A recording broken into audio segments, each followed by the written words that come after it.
She was 13 years old, terrified, alone, and on her way to marry a man she had never met. Her father had sold her future to pay off his debts, a child for a contract, a daughter for a deal. But when she stepped off that stagecoach, something happened that no one in that town had ever seen before. Stay with me, because this story will change how you see love forever. The year was the mid-1800s. The Texas frontier was no place for a child. But 13-year-old Margaret Walsh had no choice in the matter. She pressed her face against the dusty window of the stagecoach, watching the endless Texas prairie roll past.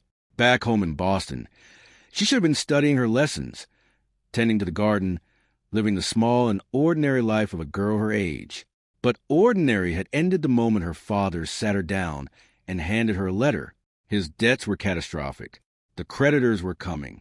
And the only way out, the only escape he could see, was to arrange a marriage between his daughter and a Texas rancher named Thomas Garrett, a man with land, money, and no wife, a man Margaret had never met, a man old enough to be her father. She clutched that letter for the entire journey west, folded, unfolded, read 100 times. Each mile of track and road taking her further from everything she knew, everything she loved. She had rehearsed what she would say when she arrived. Brave words, dignified words, the words of someone older and stronger than she felt. When the stagecoach finally rolled to a stop at Garrett's ranch, Margaret stepped down on trembling legs. The air smelled of dust and cattle. The land stretched in every direction, vast and indifferent. The man who walked toward her was tall and weathered, perhaps 40 years old. His boots were worn, his hat sun-bleached, his face a map of years spent outdoors. But his eyes were kind, unexpectedly, uncomfortably kind. He looked at her, really looked at her small frame, her tear-stained face, her white-knuckled grip on the carpetbag at her side. And something shifted in his expression. Margaret had meant to be brave. She had prepared brave words. But what came out, standing there in the Texas dust, staring up at a stranger who was supposed to become her husband, was simply the truth. "I'm too young to be a wife," she said. Her voice cracked. She lifted her chin. "Anyway, please, sir, I don't want this." The words hung in the air between them. Somewhere behind the barn, a horse moved. A bird called out once and fell silent. The whole world seemed to hold its breath. Thomas Garrett stood motionless for a long moment. He had expected a young bride, someone to help manage the sprawling property, someone to fill the silence of his evenings. He had told himself it was practical, reasonable. He had not expected a child. He had not expected her eyes. They reminded him, too sharply, too suddenly, of his daughter Emma, lost of fever 3 years prior. He had buried her in the spring, and he had been burying something of himself ever since. When he finally spoke, 2 words were all he said. "Then you won't be." Margaret felt her knees nearly give way. What Thomas Garrett did next shocked the entire frontier community.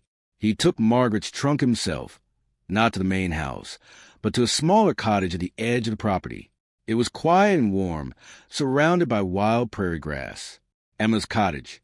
He told her so gently, without drama. She loved her privacy and her books, he said quietly. "I think you'll be comfortable here." Within the week, he had registered her legally as his ward, not his wife. He hired a tutor from the nearest town. He arranged for her studies to continue. Mathematics, literature, history. Everything a girl her age deserved to learn. When the neighbors came with their pointed questions and their knowing looks, Thomas met them with a calm, steel-eyed gaze that discouraged further inquiry. "The girl is my ward. That's all anyone needs to know." There were whispers, of course. There always are in small communities. Some said Thomas had ulterior motives. Others suggested Margaret was running some kind of scheme. The local preacher arrived one afternoon, face flushed with righteous suspicion. Thomas closed the door on him, too. He never complained, never explained more than necessary. He simply absorbed the community's judgment the way the prairie absorbs rain, quietly and without apology. Margaret watched all of this from her cottage window, and something grew in her heart that she had no words for yet. Not love, not yet, but something close to it, something that looked like reverence. Years passed the way seasons do on the Texas prairie. Quietly, steadily, each one changing the landscape in ways you only notice when you stop and look back. Margaret grew, not just in height, though she grew tall and strong, but in mind, in spirit, in confidence. She devoured every book the tutor brought. She learned to ride horses across the open land, faster and freer than anyone expected. She took over the ranch's accounts with a sharp, natural mind for numbers that made Thomas raise his eyebrows and then smile. Thomas never mentioned the arrangement her father had made, never suggested she owed him anything, never once looked at her the way she had feared he might. He was simply there, steady as the horizon, asking nothing, giving space. And in that space, Margaret Walsh became someone. She wasn't a frightened child who had stepped off that stagecoach anymore. She was a young woman who knew the value of a sunrise, the weight of a ledger, the feel of good soil, who had learned, from watching one quiet, imperfect man, what honor actually looked like in practice. It looked like choosing to do the right thing when no one would have blamed you for choosing differently. The day Margaret turned 18, she asked Thomas to sit down. He looked at her with that familiar, steady gaze, the one she had come to trust completely, and waited. She asked him if the marriage arrangement her father had made could finally be honored, not out of obligation, not out of debt, but on her own terms, with her own choice, freely given.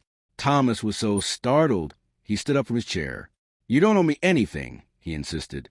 "You never did." "I know," Margaret replied. Her voice was steady and sure, the voice of someone who had earned certainty through years of quiet work. "That's exactly why I'm asking. You gave me my childhood back when you could have taken it. You stood in front of this whole town's judgment to protect me. You taught me that family isn't about debts or obligations. It's about choosing to stand by someone when you don't have to.